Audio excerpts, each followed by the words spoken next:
So this morning we're going to be in we're going to be in Luke chapter 1. I'm going to get on it today. Luke chapter 1, it's the first part of Luke's gospel. It's the story of a guy named Zechariah and his wife Elizabeth and the foretelling of the birth of their baby boy. Now here's the beautiful thing about Scripture.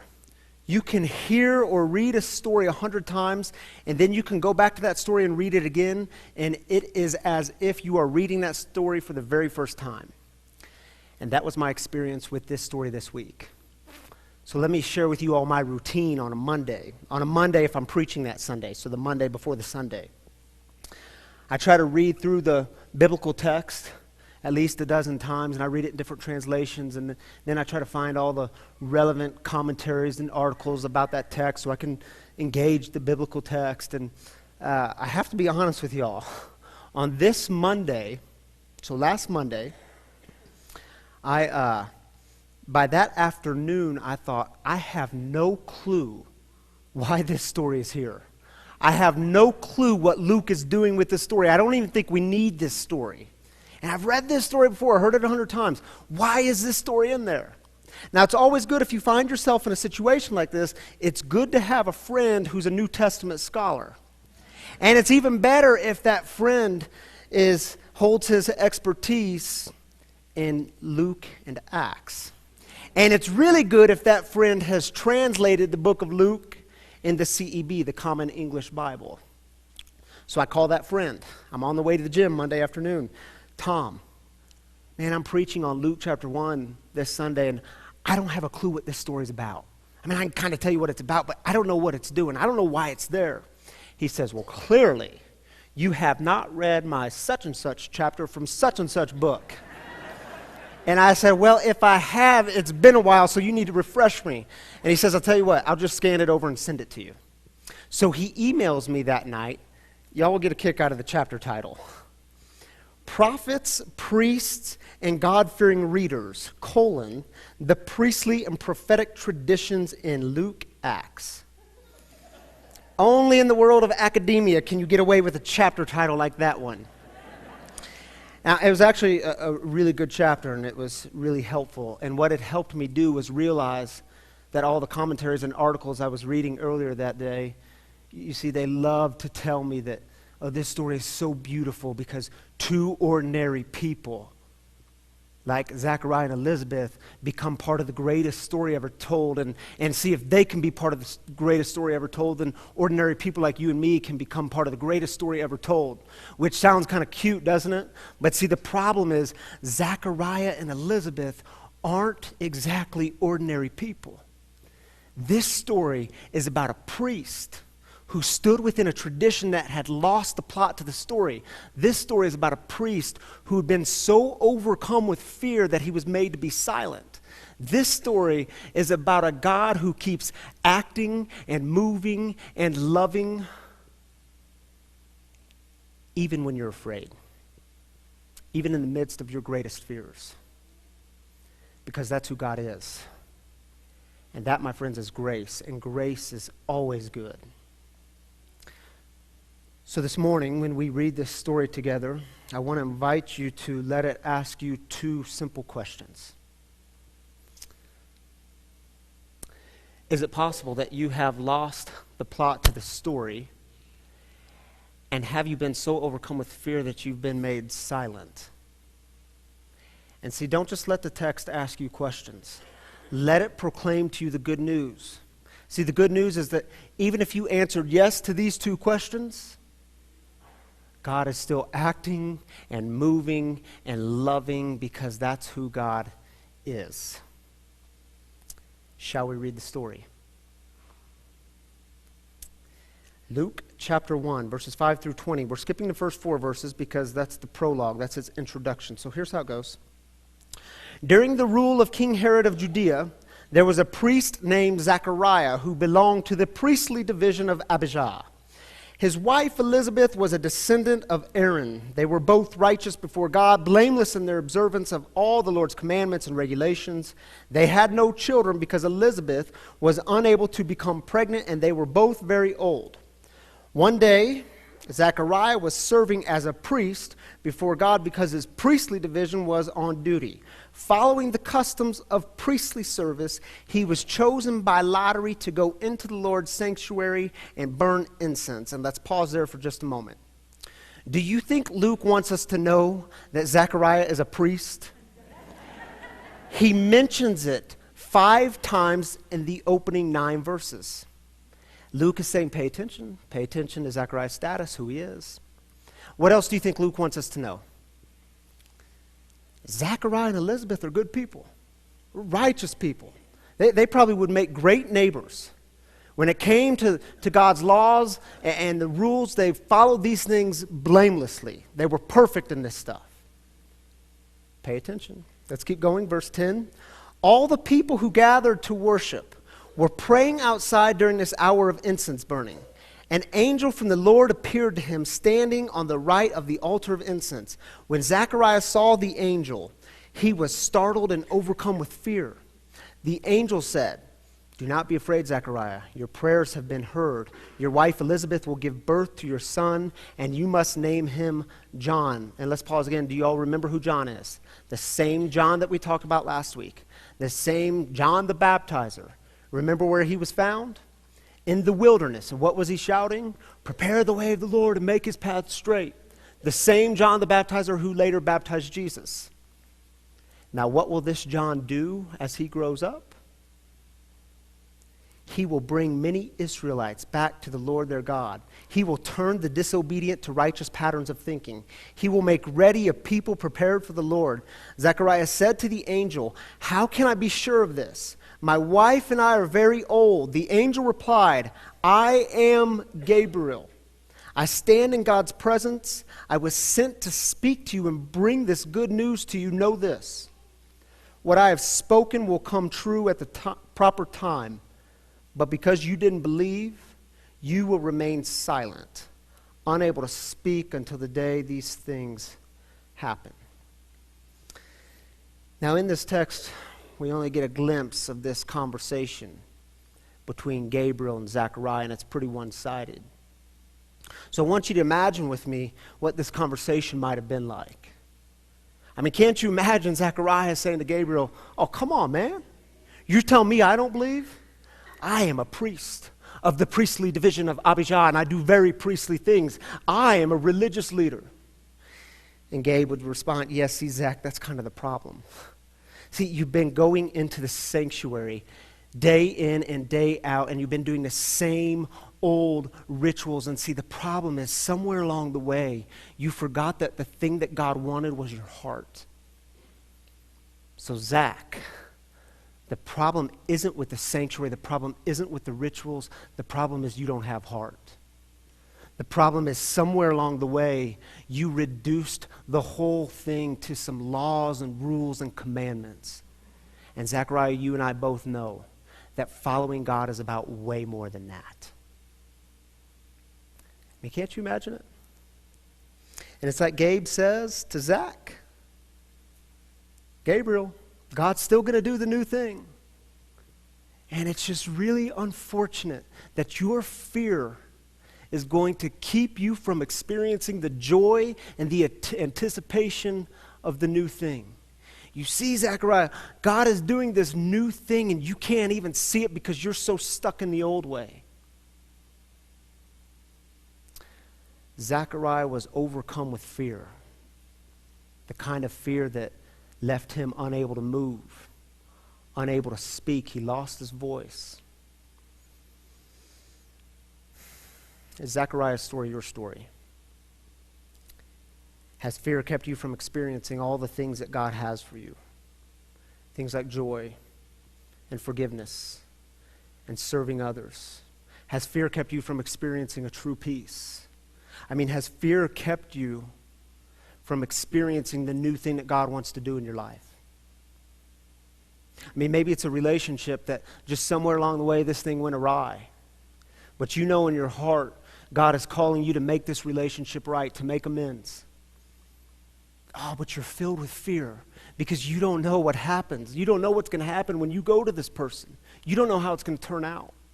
Or maybe it's a relationship that that you're actually walking away from because you finally decided to set up some healthy boundaries in your life. But see, the problem is you're still walking around like this with guilt and shame because you don't know if you're doing the right thing. And maybe God's saying, child, keep your chin up because you finally realized your worth. Or maybe it's about offering forgiveness to someone. Starting with yourself. Oh, and that just fills you with all kinds of fear. Because for so long you have told yourself that you don't deserve it. And if you don't deserve it, then they don't deserve it either. Or maybe God wants to break you free of that addiction. That thing that has been holding you so tightly. And even to hear me say, break you free of that, it raises in you all kinds of anxiety and fear. Because for so long, you have actually believed that nothing new is going to happen, and this is just the way it is, and nothing's ever going to change. I mean, do you hear the angel speaking? Don't be afraid. Ryan, you don't have to be afraid. But if you are, God is still acting and moving and loving unconditionally because it's who God is. I mean, is God calling you to do something new? And it terrifies you because you know to do the new thing, you have to leave behind something old. My brothers and sisters, you do not have to be afraid. God's already going there. You might as well join Spirit. And see if we're honest. The problem isn't really fear, is it? I mean, the problem isn't about fear. Fear is actually a good thing. Fear has kept the human race alive and kicking for many, many years, many generations. In fact, if a lion were to come charging into the sanctuary, fear would be a good thing, wouldn't it? It might keep you alive. Fear is a good thing. You know, every Sunday, on the Sundays when I preach, every one of those Sundays, in 5.5 years since I've been with y'all, I still get sweaty palms.